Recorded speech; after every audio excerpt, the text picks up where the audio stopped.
주님 가르쳐 주신 기도 오늘 세 번째 시간입니다. 나라가 임하시오며 라고 기도하라 는 제목입니다. 나라가 임하시오며 라고 기도하라. 100여 년 전에 일본이 우리나라의 주권을 빼앗아서 통치하던 때가 있었죠. 그래서 우리 국민들이 나라의 독립을, 주권을 되찾으려고 열심히 땀을 흘리고 피를 흘렸던 적이 있습니다. 3.1운동이 일어나기 얼마 전에 어느 비밀 골방에 모여가지고 사람들이 태극기를 3.1운동에 쓸 태극기를 찍어내고 있었답니다. 그런데 갑자기 골방문이 펄컥 열리더니 한국인이면서 일본 형사인 신아무개 씨가 골방문을 벌컥 열고 들어왔대요. 그곳에서 모여서 태극기를 만드는 사람들은 순간 얼어붙었어요. 이제 저 악질한테 걸렸으니까 3.1운동이고 뭐고 아무것도 안 될 거 아닙니까? 그렇게 모두 얼어붙어서 아무 말도 못하고 있는 그때 한 사람이 갑자기 돈 뭉치를 꺼내가지고 그 한국인이면서 일본 형사한테 건네줬대요. 그러면서 이보게, 자네도 한국인이지 않는가? 자네도 우리의 독립을 열망하지 않는가? 이거 받고 입 좀 다물어 주게나. 그랬대요. 그랬더니 이 사람이 한참을 생각하더니 돈 뭉치를 내던지고서는 그대로 나가버렸대요. 그리고는 그는 곧바로 일본 그 형사계를 찾아가서 나는 만주로 독립군을 잡으러 가겠어. 그러고서 훌쩍 떠나버렸대요. 그리고 얼마 뒤에 3.1운동이 일어났어요. 많은 사람들이 그때 찍어낸 태극기를 들고 나와서 대한독립 만세를 외치고 우리의 주권을 다시 되찾기 위해서 일본군의 총칼 앞에 이렇게 쓰러져 갔답니다. 그 3.1운동을 폭력으로 진압했던 일본 경찰들이 눈치를 챘대요. 그놈이 미리 알고 있었는데 우리한테 그 첩보를 안 알려줘가지고 이 사단이 났구나. 그래서 그 사람을 체포해가지고 취조를 했대요. 이걸 다 예상을 했던 그 신아무개 한국인 일본 경찰이 체포되는 그 순간에 가슴에서 태극기를 쫙 꺼내들고 대한독립 만세! 큰 소리로 외치고서는 청산가리를 입에 털어놓고 그 자리에서 죽었대요. 1999년도 어느 날 일본 일간지에 나왔던 기사입니다. 그 한국인 일본 형사는 비록 몸을 팔았지만은 그러나 마음 한켠에는 열망이 있었던 거예요. 무슨 열망? 우리 주권이 다시 회복되기를, 이 나라가 다시 해방되기를, 이 나라가 다시 독립되기를. 그래서 이 대한민국이 일본의 압제에서 벗어나기를 열망하고 있었던 거예요. 오늘 주님이 가르쳐 주신 기도 제목은 바로 그 피투성이가 되면서 독립만세를 외쳤던 조상들처럼 8.15 해방되던 날 미친 듯이 기뻐하고 뛰며 주권을 다시 되찾은 그 조국을 맞이했던 그 우리 어른들처럼 그렇게 간절한 마음으로 하나님의 나라가 임하기를 갈망하라는 거예요. 하나님의 나라가. 오늘 기도의 제목 앞에서 우리는 해방된 나라를 맞던 우리 조상들의 그 감격과 떨림을 우리는 되새기며 주권을 빼앗긴 그 안타까움 속에서 그 주권을 다시 회복하고야 말겠다는 그 열망으로 자기의 땀과 눈물과 피를 쏟아냈던 그 조상들처럼 하나님의 나라를 그렇게 열망하라는 거예요. 하나님의 나라. 그 조상들이 그렇게 자기의 그 영혼을 불태워가면서 나라의 독립을 원했던 것처럼 하나님의 나라를 열망하고 또 갈망하라는 거예요. 주님이. 우리의 기도가 그래야 한다는 거예요. 여러분은 지금 어느 나라 살고 계십니까? 지금 여러분은 어느 나라에 살고 계십니까? 안타깝게도 오늘 이 세상 사람들이 살고 있는 나라는 하나님의 나라가 아닙니다. 물론 대한민국도 아닙니다. 미국도 아니고 중국도 아니고 일본도 아니고 지금 이 땅에 살고 있는 수많은 사람들이 몸담고 있는 나라는 소비의 나라입니다. 소비의 나라라고 들어보셨나요? 여러분도 혹시 소비의 나라 백성들은 아닌지 모르겠습니다. 소비의 나라 백성들은 집을 사고 스마트폰을 바꾸고 멋진 자동차를 타고 다니며 좋은 옷을 꾸미고 소파를 바꾸고 점점 좋은 곳으로 가전제품을 바꾸고 해외여행을 하고 여기저기 외식을 하며 백화점과 대형 마켓에 드나들며 열심히 소비하는 것이 삶의 이유고 목적이에요. 그것이 곧 행복인 줄 압니다. 주머니가 든든해서 소비를 잘하면 행복하고 돈이 궁해져서 소비를 잘 못하면 슬퍼지고 불행하다고 생각합니다. 소비의 나라에서는 원하는 대로 풍성하게 소비하는 것이 선이고 마음대로 갖지 못하고 내가 바라는 것, 원하는 것을 얻지 못하면 그것이 저주라고 생각을 한다지요. 소비의 나라 백성들은 소비의 수준으로 자기의 생활 수준으로 사람들을 평가한답니다. 저 사람은 몇 평집 아파트에 살아? 저 사람은 무슨 차를 끌고 다니고? 저 사람은 뭘 누려? 저 사람은 성공한 사람이야. 저 사람은 외제 자동차에 이태리 옷만 입고 프랑스 가방만 든대. 대단한 사람이야. 그가 소비하는 것으로 그를 평가하고 그가 소비하는 것으로 그의 모든 것을 바라본다는 것이죠. 소비의 나라 백성들은 자기가 비싼 집에 살면 자기도 비싼 줄 알고 초라한 집에 살면 자기도 초라한 인생이라고 여긴답니다. 클럽이나 고급 호화 식당에 드나들면서 마음껏 풍요롭게 누리면 자기도 고급 인생인 줄 알고 포장마차를 드나들면 자기도 포장마차 인생이라고 생각한답니다. 명품 시계를 차고 명품 가방을 들어야 직성이 풀리고 그래야 성공한 것 같고 그래야 내 인생이 인생인 것 같다고 생각을 하는 겁니다. 남들처럼 갖추고 살지 못하면 남들처럼 소비하고 살지 못하면 내 인생은 불행하다. 내 인생은 소망이 없다. 그러면서 웃음을 잃고 산다는 거지요. 소비의 나라 백성들은 그가 혹시 겉으로는 그리스도인일지라도 교회보다 마트를 더 자주 가고 또 교회보다는 백화점에 갈 때도 행복하고 소비가 곧 종교가 되어버렸어요. 소비의 차이가 성공의 차이고 소비의 차이가 행복의 차이인 줄 아는 겁니다. 남들보다 좀 더 많이 사고 더 많이 누림으로써 자기가 남들보다 좀 더 성공했다고 믿고 좀 더 성공해서 그렇게 자기 삶을 아름답게 꾸며가는 것이라고 생각합니다. 생활 수준이 점점점 향상되는 것을 복받은 것이라고 생각하고 소비 수준이 점점 높아질수록 복 있는 인생이라고 여긴답니다.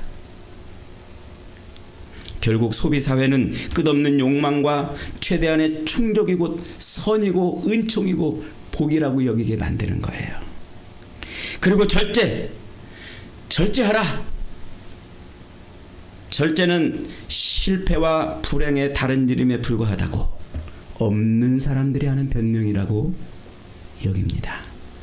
성경은 우리에게 절제하라고 말하지만 그것이 성령의 열매 중에 하나라고 말하지만 잔뜩 비대해진 욕망의 귀를 막은 현대 교인들은 그 소리가 귀에 들어오지 않습니다.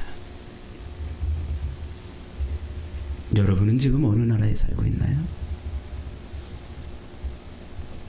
하나님 나라 백성입니까? 아니면 소비의 나라 백성입니까? 여러분은 어느 나라를 더 갈망하고 사시나요? 하나님의 나라가 임하기를 원합니다. 갈망하시나요?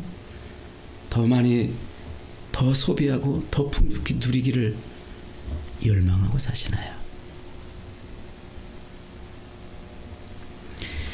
오늘 무서운 세력으로 세상에 임하고 있는 나라가 또 하나 있습니다. 바로 오락의 나라입니다. 재미와 쾌락이 가치의 기준이 되고 행복의 척도가 되었습니다. 재미있으면 선이고 재미없으면 악입니다. 즐거우면 행복이고 슬프면 불행합니다. 이 오락의 나라는 세상 모든 것들을 오락으로 판단하고 오락으로 바꿔내는 거예요. 소비의 전도사인 이 TV를 보십시오.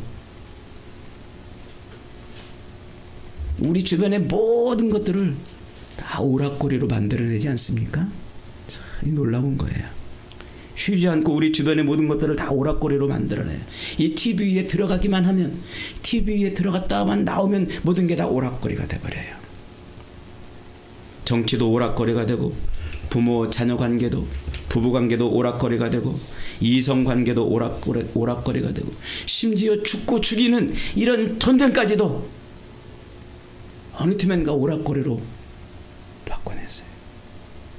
저는 이 우크라이나 전쟁을 방송하는 그 TV 화면을 보면서 야, 저게 어떻게 될 것인가? 그 나의 말초신경을 자극하는 그 자극적인 화면들을 바라보면서 그 속에서 고통당하는 사람들의 그 고통을 느끼기보다는 어느 순간에 쾌감을 느끼는 저를 발견했어요.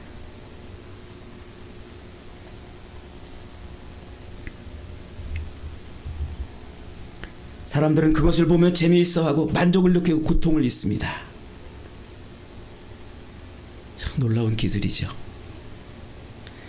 이제는 재미만 있으면 뭐든지 다 하는 세상이 되었어요. 재미가 최고의 상품이 되었습니다. 즐거움이 최고의 선이 되었습니다. 사람들은 이 재미를 위해서 아낌없이 돈을 내고 투자합니다. 나를 좀 즐겁게 하는 일이 없을까? 그것을 눈이 벌겋게 찾아다니면서 그렇게 오락거리를 찾습니다. 재미있는 일을 위해서는 아낌없이 돈을 내고 투자를 합니다. 재미있는 일을 위해서는, 자기를 즐겁게 하는 일을 위해서는 어디든지 찾아다닙니다. 어느새 많은 교인들까지도 교회가 재미없다고 등을 돌렸어요. 어느새 많은 교인들이 교회가 재미없다고 자기에게 즐거움을 주지 못한다고 교회 울타리를 벗어나고 있습니다. 사기치고 속이고 폭력을 휘두르고 살인하고 막장 드라마를 펼쳐내는 그 TV와 영화 앞에서 사람들은 환호성을 질러요. 그것이 뻔히 나쁜 내용인 줄 알면서도, 순전히 거짓말인 줄 알면서도 열광합니다. 그저 재미있으면 돼요. 즐거우면 돼요. 내 말초신경을 자극해서 나에게 쾌락을 주면 돼요. 그래서 스크린 앞에서 빨리 죽이라고 응원하고, 빨리 바람 피우라고 격려하고, 빨리 때려 부수라고 그렇게 박수를 쳐댑니다.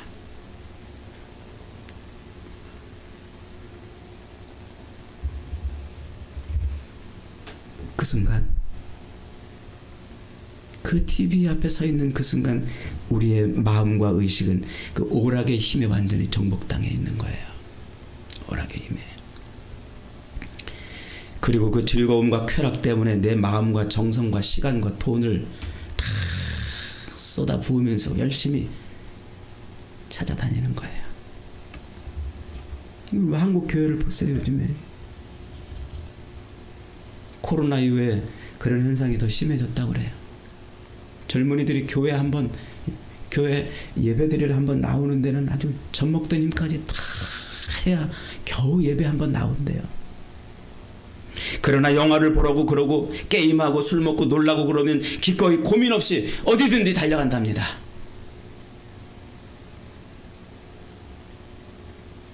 자기의 즐거움을 위해서는 어디든지 무엇이든지 쏟아부으면서 달려간대요. 찬송 그러잖아요. 달려가 달려가 힘을 내서 달려간대요. 하지만 성경을 읽고 공부하는 것에 시간을 내라고 하면 절절맵니다. 자기의 즐거움과 쾌락을 위해서 모든 시간과 돈을 쥐어짜내면서도 그렇게 달려들지만 하나님과의 관계를 위해서는 도무지 시간을 내지 못하고 하나님의 나라가 자기 삶에 임하기를 위해서는 조금 더 열망하지 않는답니다. 오로지 나의 즐거움과 쾌락을 위해서 오락에 쏟아붓는 거예요. 이제 오락은 필수가 되었고 신앙은 선택이 되었습니다. 여러분은 지금 어느 나라 백성으로 사나요? 하나님 나라 백성입니까? 아니면 소비의 나라, 오락의 나라입니까? 주님은 지금 우리에게 요구하고 있는 거예요. 너희가 기도할 때 무엇을 먹을까? 무엇을 마실까? 무엇을 입을까 보다 그 나라가 임하기를 기도해라. 하나님의 나라가 임하기를 기도해라. 하나님이 너희를 통치하고 너희의 왕이 되어주시기를 기도하라. 주님이 우리에게 요구하는 게 그거예요. 더럽고 악하고 음란하고 패역한 이 땅, 주님, 이 땅에 하나님의 나라가 임하기를 원합니다. 주님, 우리의 가정에 하나님의 통치가 임하기를 원합니다. 주님, 내 삶이 하나님의 통치 아래 있기를 원합니다. 내가 세상 철학과 사상과 이념에 흔들리는 인생이 아니라 주님의 통치 아래 있기를 원합니다. 내가 돈에 흔들리는 인생이 아니라 주님의 말씀에 흔들리는 인생이 되기를 원합니다. 여러분 이렇게 기도해 보신 적 있나요? 이렇게 기도해 보신 적 있나요? 이 소비의 나라, 이 오락의 나라, 이 어둠의 나라에 살고 있는 우리가 하나님의 백성이 되어서 하나님의 영광을 드러내며 살기를 원하셔서 하나님의 나라가 임하기를 기도하라고 요구하시는 거예요. 사도 바울도 빌립보서 3장 18절 이하에서 이렇게 외칩니다. 내가 여러 번 너희에게 말하였거니와 이제도 눈물을 흘리며 말하노니 여러 사람이 그리스도의 십자가의 원수로 행하였느니라. 그들의 마침은 멸망이요 그들의 신은 패요 그 영광은 그들의 부끄러움에 있고 땅의 일을 생각하는 자라. 그러나 우리의 시민권은 하늘에 있는지라. 거기로부터 구원하는 자 곧 예수 그리스도를 기다리노니 그는 만물을 자기에게 복종하게 하실 수 있는 자의 역사로 우리의 낮은 몸을 자기의 영광의 몸과 형체와 같이 변하게 하신다. 우리 시민권이 어디 있다고요? 여러분 십자가에 달리신 예수를 믿으십니까? 그분이 여러분의 주인 되심을 믿으십니까? 그분이 이 땅에 다시 오실 것을 확신하십니까? 그럼 여러분들의 시민권은 하늘나라에 있어요. 영접하는 자 곧 그 이름을 믿는 자들에게는 하나님의 자녀가 되는 권세를 주셨습니다. 우리가 십자가에 달린 예수 그리스도를 아멘으로 믿고 그분이 나의 구주 죄악에서 나를 건지실 분이라고 아멘하는 순간 우리는 하나님의 자녀의 신분으로 변하는 거예요. 저와 여러분의 신분이 바뀌었단 말이에요. 엄마 뱃속에서 아기가 응애하고 태어나는 그 순간, 번데기처럼 쭈글쭈글하고 볼품없고 앉은 자리에서 똥 싸고 그저 배고프다고 징징거리는 그런 보잘것없는 존재라 할지라도 그는 신분이 인간으로 바뀐 것처럼 우리가 그리스도를 고백하는 순간 하나님의 자녀로 신분이 바뀐 줄 믿으시기 바랍니다. 수준은 아직 별 볼 일 없어도, 수준은 별 볼 일 없어도 신분이 바뀌었어요. 그래서 주님은 그 신분에 걸맞는 삶을 살도록 기도하라고 그러시는 거예요. 기도하지 않고 어떻게 이 세상을 살아갑니까? 기도하지 않고 우리가 어떻게 마귀를 이기고, 기도하지 않고 어떻게 죄악을 이기고, 기도하지 않고 사탄을 이기고, 기도하지 않고 이 소비의 나라의 문화를 이기고, 기도하지 않고 이 쾌락과 욕망을 추구하는 이 세상을 어떻게 이길 수 있습니까? 그래서 주님 기도하라는 거예요. 하나님의 통치가, 세상이 너희를 통치하지 않고 하나님이 너희를 통치하도록 하라. 세상 철학과 방법과 문화와 사상이 너희를 통치하는 것이 아니라 우리 주님이, 우리 하나님이 너희를 통치하도록 기도해라. 기도해라. 그래서 하나님 나라를 회복시키러 오신 예수님이 우리에게 33절에서 이렇게 말씀하십니다. 33절 같이 있습니다. 시작. 그런즉 너희는 먼저 그의 나라와 그의 의를 구하라. 그리하면 이 모든 것을 너희에게 더하시리라. 너희는 먼저 그 나라와 그 의를 구하라. 그리하면 이 모든 것을 너희에게 더하시리라. 요 너희는 먼저 할 때고, 먼저라는 말은 두 가지를 함축하고 있는 말이에요. 하나는 첫째로 이거예요. 첫째로. 너희는 첫째로 그 나라와 그 의를 구하라 하는 첫째로. 그리고 두 번째는 가장 중요한, 너희는 그의 나라와 그 의를 구하는 것을 가장 중요히 여기라. 이 두 가지가 함축되어 있는 말이에요. 그 의미를 넣어가지고 한번 다시 이 구절을 읽어보십시오. 너희는 제일 첫 번째로, 그리고 제일 중요하게 그의 나라와 그 의를 구하라. 그리하면 이 모든 것을 너희에게 더하시리라. 제가 예전에 신혼 초기인가요? 그 골목에서 그 이렇게 메가폰 들고 뭐 딸기가 왔어요. 그러면서 막 장사를 하더라고요. 그러면서 딸기 한 바구니에 얼마 뭐 그러면서 이제 그 바구니가 그 무슨 하여튼 무슨 바구니라고, 하여튼 좋은 거라고, 비싼 바구니, 그 바구니, 비싼 바구니에다가 딸기를 담아준다고 막 그래요. 그래서 그 바구니, 마침 우리 그 신혼집에 바구니가 좀 필요해가지고 그 바구니 사려고 이렇게 나가봤어요. 바구니 사려고. 그랬더니 어휴, 딸기가 왜 이렇게 비싸요? 그 바구니에다가 담아줬는데, 바구니는 사실 별 볼 일 없는 것 같은데, 어쨌든 바구니를 공짜로 준다고 그러면서 두 개를 엎어가지고 탁 이렇게 광고를 하는 거예요. 제가 그 광고에 속아가지고 그 바구니 산다고 딸기를 샀지 않습니까? 그래서 제 눈에는 바구니만 보였지 딸기는 안 보였어요. 그래서 사갖고 저녁에 집사람이 보더니 딸기가 뭐 이런 딸기가 있냐고, 이런 걸 왜 사갔냐고. 제가 눈이 씌었어요. 뭐에? 바구니에. 요즘도 그러죠. 백화점에 사은품 준다고 그러면은 그 사은품에 혹 해가지고 그저 주머니를 열고 막 카드를 벅벅 긁어대고 그러잖아요. 지금 주님이 그러시는 거예요. 사은품에 목매이지 마라. 먼저 제일 중요하게 그 나라와 그 의를 구하라. 그리하면 이 땅에서 무엇을 먹을까 마실까 입을까 염려하지 않도록 주시겠다. 그래 주셔요. 진짜 하나님은 그래 주시는 분이에요. 왜냐하면 이 땅에서 하나님의 나라가 우리 가운데 임해서 우리의 삶을 하나님이 통치하시잖아요. 하나님이 통치하시는 삶인데 핍절하고 고난받고 고통받게 하시겠어요? 천국을 맛보도록, 주님의 제 이름으로 완성될 그 천국을 맛보도록 이 땅에서 우리에게 공급하세요.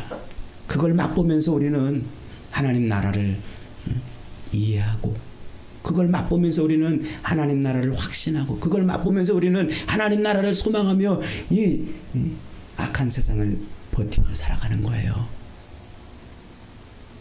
근데 그 하나님 나라는 쏙 빼버리고 잊어버리고, 무엇을 먹을까, 무엇을 마실까, 무엇을 입을까 때문에, 그것 때문에 우리의 모든 것을 쏟아붓고 있다는 거죠. 여러분은 지금 여러분의 삶에서 제일 중요하게 여기는 것이 무엇입니까? 먹고 사는 문제입니까? 집값 올라가는 겁니까? 월급 올라가고 사업이 열리고 건강하고 자식이 잘 되는 겁니까? 예수님은 지금 우리가 제일로 우선시 그리고 가장 중요하게 여길 것이 하나님의 나라가 너희 삶에 임하기를, 하나님이 너희 삶의 왕이 되시기를, 돈이 너희의 왕이 아니라 하나님이 너희 삶의 왕이 되시기를 구하라. 세상 철학과 사상과 문화가 너희를 좌지우지하지 못하도록 하나님이 너희를 통치하시도록 구하라. 우리의 머릿속에 하나님의 나라가 가득해야 돼요. 가득해. 신약 성경에서 이 하나님의 나라, 하나님의 나라를 바실레이아 투 데우라고 이렇게 표현합니다. 바실레이아 투 데우. 바실레이아라는 말에서 영어 킹덤이 왔어요. 킹덤. 킹덤이 뭐예요? 왕이 다스리는 나라를 킹덤이라고 그래요. 왕이. 대한민국 헌법 1조 2항에는 대한민국의 주권은 국민에게 있다. 대한민국은 누가 다스리는 나라? 국민이 다스리는 나라. 국민에게 주권이 있다는 거예요. 그래서 공화국이라고 그래요. 공화국. 국민들이 통치하는 나라.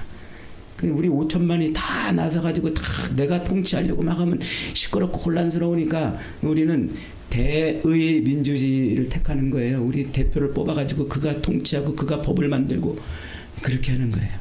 그걸 공화국이라고 그래요. 하나님의 나라는 뭐라고요? 하나님이 통치하는 거예요. 하나님이 왕이 되신 거예요. 하나님이 주인이신 거예요. 하나님이 주인. 예수님이 지금 제자들에게 기도하라고 가르치시는 게 그겁니다. 너희의 삶이 하나님이 통치하도록, 너희의 삶이 하나님이 왕이 되시도록 기도하라. 기도하라. 올여름에도 어김없이 물폭탄이 쏟아졌지요. 짧은 시간에 쏟아진 이 물폭탄은 온 주변을 온통 물바다로 만듭니다. 물이 모든 것을 덮어버리는 거예요. 온 세상이 물로 충만해지는 거죠. 여러분, 하박국 선지자가 그 모습을 보고 물이 바다 덮음같이 하나님의 영광이 충만하는 나라를 소망하고 있어요.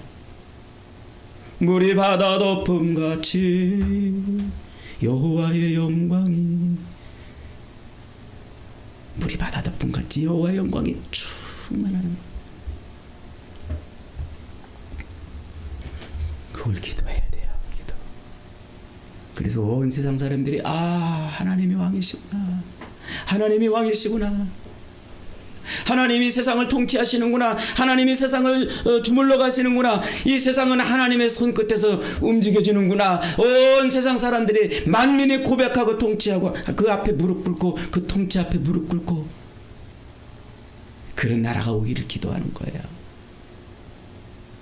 우리 가정도 하나님이 그렇게 통치하는 그런 나라가 되기를 기도하라는 거예요.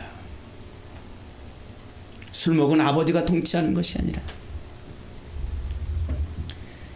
바람난 어머니가 통치하는 것이 아니라, 말 안 듣는 자식들이 우리 가정을 흔드는 것이 아니라 하나님이 우리 가정을 통치하고 주무르고 끌고 가시도록, 우리의 삶을 그렇게 끌고 가도록, 돈 때문에 절절절 끌어서 누가 말하면 거기에 귀를 듣고서 그냥 거기에 끌려다니는 인생이 아니라 주님의 통치하심이, 그런 나라가 이루어지기를 기도하라는 거예요. 우리가 이미 잘 알고 있듯이 에덴 동산에서 아담과 하와가 하나님의 명령에 불순종하면서 하나님의 통치가 거부되었습니다. 에덴 동산에서 아담과 하와는 하나님의 주권을 탈취해서 자기들의 삶의 주권을 자기들이 행사했어요. 자기가 바라고 원하는 대로 살았습니다. 자기 욕망과 자기 욕심을 채우며 살았습니다. 아담 이후로 태어난 모든 인생들은 하나님의 통치하심을 거부하고 자기 욕망과 욕심을 채우며 자기 삶의 주권을 하나님으로부터 탈취해서 자기가 살아갔어요. 자기 인생의 주인이 하나님이에요. 자기가 하나님이 아니라 자기였어요. 그 첫사람 아담의 배반으로 빼앗겼던 그 하나님의 주권을 하나님은 다시 되찾고 싶으신 거예요. 탈취해갔던 그 주권을 되찾아서 하나님이 통치하는 나라를 다시 회복하고 싶으신 거예요. 다시 하나님이 왕이 되셔서 만물을 그 앞에 무릎 꿇게 하시고 온 세상 만물이 그 앞에 경배하는 나라를 만들고 싶으신 거예요. 그래서 그 나라를 회복시키려고 역사를 주물러 가고 계신 겁니다. 아브라함을 부르시고 그에게 땅을 주시고 그의 자손들을 통해서 하나님의 백성들을 만들어내시고, 그리고 그 땅에서 하나님은 율법과 성막으로 임재하신 하나님이 거기 계심을 보게 하시고 그들의 왕이 되고 싶어 하셨어요. 그러나 사울은 이스라엘의 왕이 되었음에도 불구하고 하나님을 왕으로 높이지 않았어요. 다윗은 하나님을 왕으로 높였어요. 자기가 이스라엘의 왕이었음에도 불구하고 여호와께서 우리 왕이 되신다, 하나님이 우리 왕이시라고 그는 노래하고 그는 고백하고 그는 시를 지어 찬송하고 그는 하나님이 자기 왕이라고 우리 왕이라고 기회가 있을 때마다 고백하고 찬송했어요. 하나님은 그를 기뻐 여겼어요. 다윗으로 하여금 내가 너의 후손으로 진짜 왕이 오시게 하겠다. 그 약속대로 메시아가 이 땅에 오셨어요. 다윗의 후손으로 오신 주님이 이 땅에 오셨어요. 주님이 이 땅에 오셔서 외치시는 말씀이 뭡니까? 회개하라, 천국이 가까웠느니라. 하나님의 나라가 가까웠느니라. 하나님의 나라가 이미 임했다는 거예요. 이미 임했다. 여러분, 약속대로 이 땅에 둘째 아담으로 오신 예수님은 하나님의 나라를 그렇게 이 땅에 임하게 하셨어요. 그리고 우리에게 그 나라가 성취되기를 기도하라고 요구하셨어요. 기도하라. 지금 여러분은 누구의 통치를 받고 있나요? 돈이 여러분의 삶을 좌지우지합니까? 직장이 여러분의 삶을 흔들어 놓습니까? 세상의 철학과 방법이 여러분의 삶을 이래라 저래라 하고 있습니까? 먼저 주님이 여러분을 통치하도록 하십시오. 주님이 여러분의 삶을 통치하고 주님이 여러분의 인생의 왕이 되시고 주인이 되시기를 갈구하십시오. 기도하십시오. 그렇게 갈망하십시오. 그럼 여러분의 삶에서 하나님의 나라가 임할 거예요. 하나님이 여러분을 지켜주실 거예요. 왕이 돼서 자기 백성을 보호하시는, 왕이 돼서 자기 백성을 보호하시는 그런 놀라운 영광과 은혜를 맛볼 겁니다. 사랑하는 여러분, 여러분의 삶을 다른 어떤 것이 이래라 저래라 흔들지 못하도록 하나님의 나라가 임하기를 기도하십시오. 기도하십시오. 조금만 더 힘을 내서 기도하십시오. 조금 더 열심히 기도하십시오. 하나님이 여러분의 기도를 흘려들이지 않으실 거예요. 여러분이 조금 더 힘을 내서 조금 더 기도하면 그 기도에 하나님 귀를 기울이시고 여러분의 삶을 하나님이 통치하실 줄 믿습니다. 여러분의 삶을 하나님이 주장하실 줄 믿습니다. 여러분의 인생이 하나님의 나라가 될 줄 믿습니다. 그런 은혜를 누리시기를 바랍니다. 너희는 먼저 그 나라와 그 의를 구하라. 그리하면 이 모든 것을 너희에게 더하시리라. 이 약속이 임하는 놀라운 인생 되시기를 주님의 이름으로 축복합니다. 아멘.